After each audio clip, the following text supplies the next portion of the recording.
সুচরিতার হেসেলে হচ্ছে দেখো সোয়াবিন দিয়ে আর গোবিন্দভোগ চাল মুগ ডাল দিয়ে খিচুড়ি। নিরামিষ মানেই আমাদের মাথায় হাত। নিরামিষ আমি একদম খেতে ভালোবাসি না। বাবা থাকাকালীন আমাদের নিরামিষ বন্ধুরা করাই হতো না, প্রত্যেক দিন আমিষ। বলতো সদবা মানুষরা আমিষ ছাড়া ভাত খেতে নেই, তারপর হলুদ ছাড়া কোনো রান্নায় দিতে নেই, একমাত্র কোনো অসুস্থ অবস্থায় বা কোনো পুজো করলে তখন নিরামিষ আমরা করতাম। আমাদের বাড়িতে 12 মাসে 13 পার্বণ, সব পুজোই লেগে থাকতো। এখন মাও চলে গেছে, বাবাও চলে গেছে, শরীর পারমিট করে না, এখন আর পুজো আচ্ছা সেইভাবে করি না, যেটুকু না করলে নয় সেইটুকু করি। তো তোমাদের সাথে রেসিপিগুলো শেয়ার করছি, তোমরা একটু লাইক কমেন্ট করে পাশে থেকো, ঠিক আছে? এই দেখো আজ সাথে হবে, দেখো এই পাঁপড় ভাজাটা আমার খুব ভালো লাগে বন্ধুরা। ব্যাট পাঁপড় খুব একটা ভালোবাসি না আমি। তোমাদের দাদাভাইকে বলি দোকানে গেলেই ব্যাট পাঁপড় আনবে না, এই পাঁপড় আনবে, খিচুড়ির সাথে কিন্তু দারুণ জমে, তাই না বন্ধুরা? তো এখানে কী কী নিয়েছি তোমাদের সাথে ইনগ্রিডিয়েন্টসগুলো দেখিয়ে দিচ্ছি। এখনও রান্না করিনি, স্নান টান করে এসে গরম গরম করবো, পাঁপড় ভেজে নেব, হয়ে যাবে। তো এখানে দেখো টমেটো কুচি নিয়ে নিয়েছি, আর সয়াবিনকে জলের মধ্যে নুন দিয়ে সেদ্ধ করে নিয়েছি। এখানে শুকনো লঙ্কা নিয়েছি, তেজপাতা নিয়েছি। এটা হচ্ছে ইনগ্রিডিয়েন্টসগুলো তোমাদের সাথে শেয়ার করছি। দেখো এখানে যা ঘি আছে দিয়ে দেবো, খিচুড়িতে ঘি না দিলে খিচুড়ি স্বাদই হবে না। রান্নাটা করবো সর্ষের তেলে।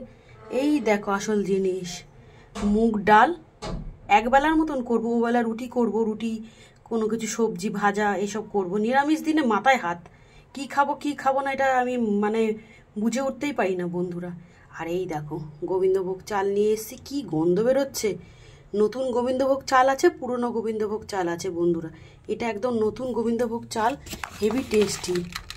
দেখো গোবিন্দভোগ চালে যাই করি না কেন, পোলাও করি, খিচুড়ি করি, তারপরে ঝুড়ো কি বলে ওটাকে, যেটা করি আমরা খিচুড়ি, ড্রাই খিচুড়ি, এটা করি, দারুণ লাগে খেতে। আর একটু ডুমো ডুমো করে আলু কেটে নিয়েছি, আলু না দিলে বাঙালিরা কোনো জিনিসেই টেস্ট পাওয়া যায় না, তাই না বন্ধুরা? এখানে আছে শাহি গরম মশলা, গরম মশলাটা শেষে দিতেই হবে। আর বাটা মশলার মধ্যে আছে দেখো পাকা কাঁচা লঙ্কা, আদা বেটে নিয়েছি, হলদি গুঁড়ো আছে, জিরে গুঁড়ো আছে, চিনি আছে, নুন আছে, ধনে গুঁড়ো আছে, শাহি গরম মশলা আছে, আর এখানে একটুখানি রেখেছি হচ্ছে তোমার লঙ্কা গুঁড়ো। এই হচ্ছে মশলা।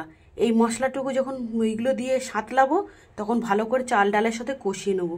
ঠিক আছে বন্ধুরা, তোমরা কি কি লাগছে তোমাদের সাথে শেয়ার করলাম। আর আমার ভিডিওগুলো যদি তোমাদের ভালো লেগে থাকে আমাকে সাবস্ক্রাইব করে আমার পাশে থেকো। আজকে এই মেনু। কে কে খিচুড়ি খেতে ভালোবাসো অতি অবশ্যই কমেন্ট করে জানাবে, আর কে কে খাবে চলে এসো আমাদের বাড়িতে। আর বুঝতে পারছো যে এখন অতটা গরম নেই, খিচুড়ি হলে তো জমেই যাবে দুপুরটা, তাই না বন্ধুরা? নিরামিষের দিনকে কিন্তু এরকম খিচুড়ি করলে দারুণ লাগবে। পরে কি করে করছি তোমাদের সাথে শেয়ার করছি, আসছি। এই দেখো বন্ধুরা, একটু শুকনো খোলায় ডাল চালটাকে ভালো করে ভেজে নিচ্ছি। এটা পুড়বেও না, অথচ ভালো করে ভেজে নিলে, আর একবার ধুয়ে নেবো, বেশি ধুলে গন্ধটা চলে যাবে। তারপরে এই মশলার সাথে কষিয়ে নেবো। এইভাবে আমি খিচুড়ি করি, নানারকমভাবে ঘুরিয়ে ফিরিয়ে করি, তোমরা দেখতে থাকো। দেখো বন্ধুরা, কড়াইতে তেল দিয়ে একটু ঘি দিয়ে পাঁচফোড়ন ফোড়ন, শুকনো লঙ্কা, তেজপাতা ফোড়ন দিয়ে আলুটা লাল করে ভেজে নিচ্ছি। তারপর মশলাগুলো দিয়ে তারপর চাল আর ডাল তো ভেজে নিয়েছিলাম আগে, তারপর ধুয়ে একটু ঢাকা চাপা দিয়ে রেখেছি। আমি এইভাবে খিচুড়ি করি, তোমরা কিভাবে খিচুড়ি করো আমাকে কমেন্ট করে জানাবে। একটু খিচুড়িতে যদি নারকেল কোড়া পড়ে আরও জমে যায়, কিন্তু নারকেল তো এখন খাই না, অম্বল হয়। তা দেখো ভিডিও। দেখো আলুর সাথে সোয়াবিনগুলো লাল লাল করে ভেজে নিয়েছি, তারপরে পাঁচফোড়ন দিয়ে বললাম, ফোড়নটা দেওয়ার পরে টমেটোটা দিয়েছি, দিয়ে আলুগুলো লাল হয়ে গেছে, তারপরে সোয়াবিনটা দিয়েছি, নুন দিয়েছি, দিয়ে ভালো করে সাঁতলাচ্ছি, দিয়ে এই মশলাটা দিয়ে দেবো, দিয়ে তারপরে খিচুড়ির মানে ডাল চালগুলো দিয়ে দেবো। ভুনা খিচুড়ি খেতে খুব ভালো লাগে আমার বন্ধুরা, সঙ্গে থাকো। এই দেখো চাল ডাল দিয়ে দিয়েছি, এটা শুকনো হবে, ভালো করে মিশে যাবে, আর চাল ডালের মধ্যে নুন তেল মশলা ঝাল সব ঢুকে যাবে। একদিকে গরম জল বসিয়ে দিয়েছি, খিচুড়িতে দেবো, আর নামানোর সময় ঘি আর গরম মশলা দিয়ে দেবো। রাখছি বন্ধুরা, ভিডিওটা সম্পূর্ণ দেখো। আমি এইভাবে খিচুড়ি করি, এক একদিন এক এক রকমভাবে করি, ঠিক আছে? সবাই লাইক কমেন্ট করে একটু পাশে থেকো। এই দেখো টেনে যাচ্ছে, হেভি টেস্টি হবে। রাখি, ফাইনাল লুক তোমাদের অন্য কোনো রিলের মাধ্যমে শেয়ার করে দেবো। টাটা, সবাই কমেন্ট করো কিন্তু কেমন লাগলো আমার খিচুড়ি রান্নার রেসিপি। বাই।